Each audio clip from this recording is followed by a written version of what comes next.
Welcome to my website, Natural Disasters, Science, and the Role of Government, also known as HeyFloodGuy.com.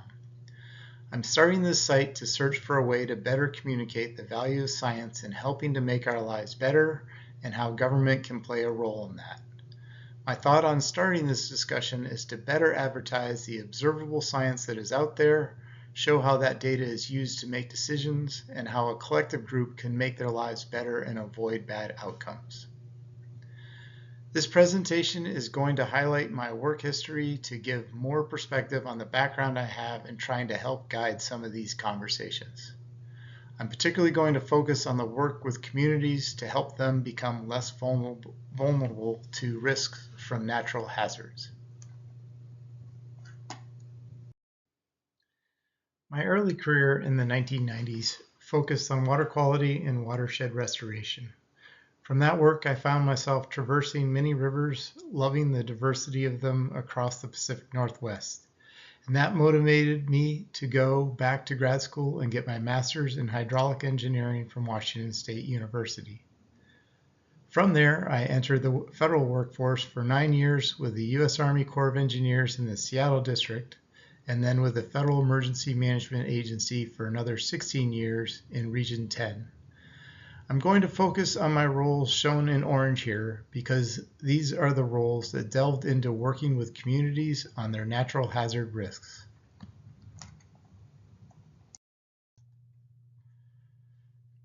At the Army Corps of Engineers, I did a lot of evaluation work related to rivers and how to find a balance between finding ways to reduce impacts from flooding while also trying to find ways for rivers to function more naturally. This work was done with communities as a local sponsor because it was the communities that identified issues that they needed help resolving. Another role I had there was as a floodplain management services lead, which I helped assess communities' flood risk, and this is where I first had significant overlap with what the Federal Emergency Management Agency was doing related to their implementation of the National Flood Insurance Program. I also acted as a dam regulator in our Reservoir Control Center. I'll talk a bit more about that role in a separate presentation that is more related to natural disaster management.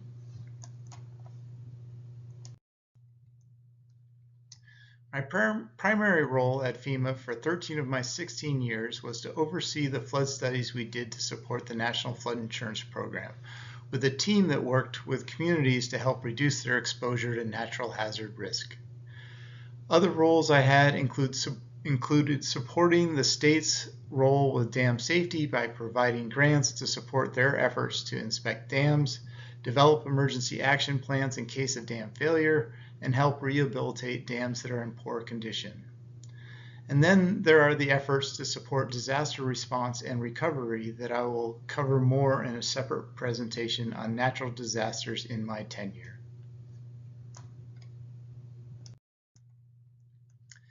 The area I covered for FEMA during my tenure was Region 10 that included Alaska, Idaho, Oregon, and Washington.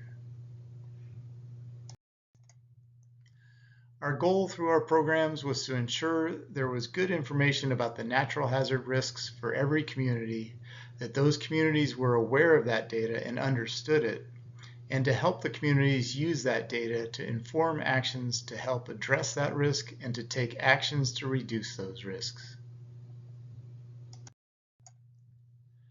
This starts by talking with communities about how it functions, what makes the community run, and how the community would be affected if any of these assets were to be damaged or debilitated. Here are examples of the types of data sets we pursued from a variety of sources on the natural hazard risks, from federal and state resources, as well as discussing what local information there was on these risks.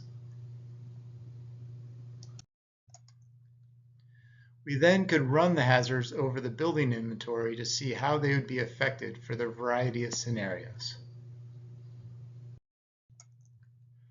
From there, we could identify areas that are most vulnerable and look at risk reduction strategies to make the community less vulnerable. Different communities can achieve the same results with different methods, so it also was understanding what works in each community. One of my key roles was to update flood maps for communities as part of the support for their community's participation in the National Flood Insurance Program.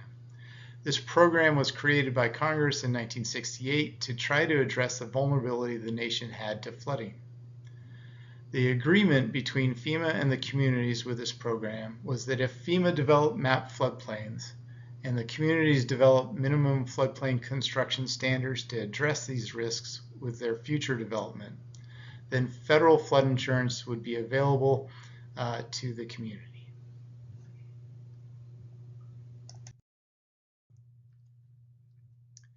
So our task was to update the flood studies for the communities with the best available data, and the regulations and insurance was derived from these maps.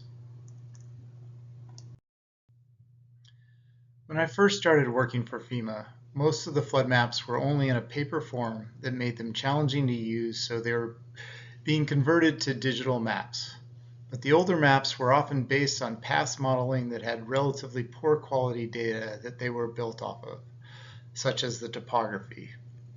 So during my time, we updated almost all of the coastal maps and significant parts of the riverine maps using the latest LiDAR topography, which greatly improved our understanding of the risks in our region. The figure above shows the initial coastal model developed to determine how coastal flooding comes into Puget Sound, and then there was additional analysis to bring the events onto shore. This is just an example of the detailed work we did to determine the variety of risks from flooding in the region.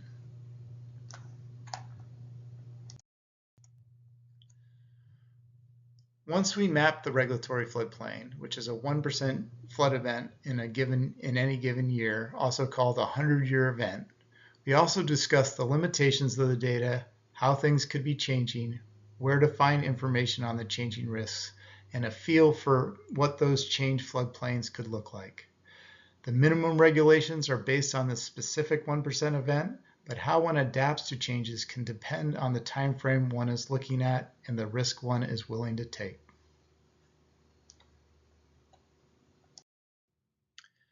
It is important to note that the 1% chance floodplains that are mapped do not represent the worst flooding that can occur, nor are they uncommon when one looks at things from a national scale. In the US, there are 250,000 rivers and streams. If 1% of them see this type of flood every year, that still means 2,500 rivers are experiencing that every year or larger. The National Flood Insurance Program maps 1.5 million miles of the 3.5 million miles of stream that are out there. These are the areas where communities need to understand their risk based on where they could potentially develop. Even in these areas, every year, 15,000 miles of stream are seeing the 1% event or larger. Even when one considers the very large extreme events that are sometimes talked about as biblical, those are often 0.2% chance flood events, also called 500-year events, and on average we see those events on 3,000 miles of stream every year. These floodplains are also shown on these maps. In addition to creating 0.2% flood maps, we would also create maps showing what the flood maps would look like if one added a foot to the 1% chance floodplain.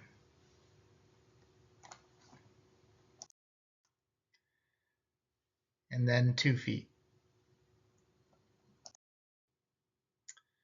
And 3 feet to help a community understand where the vulnerability lies and to help factor in other sources of information that speaks how this risk could be changing in the future. The blue on this map shows all of the communities that I helped lead the work with. I mostly helped lead the efforts in the states of Washington and Alaska, and my counterparts have addressed most of Western Oregon as well as started on half of Idaho and Eastern Oregon as well. When I had some downtime, I calculated that in a 5-year span, we had gone through this effort with over 200 communities, usually involving 4 to 5 person-to-person meetings. I also helped lead 34 public meetings with over 1,000 attendees in that 5-year span. The work we did for communities in Alaska included every community with 5,000 people or more. In that same 5-year span, we held another 10 public meetings with over 300 people total. So in my 15 years of doing that work, we probably engaged with close to 4,000 people from the public, in addition to the several hundred community staff that often included planning, public works, emergency management, community development, and GIS personnel.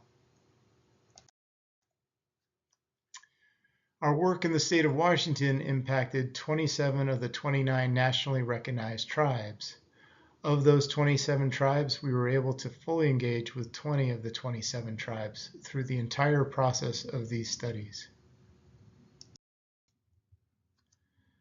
So this presentation is a summary of my work background helping communities get in front of the natural hazard risks they face.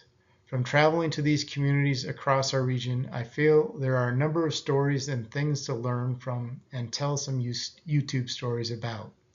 So that is what I hope to build off of as we have some of these conversations. Again, the site is heyfloodguy.com, and thank you for listening.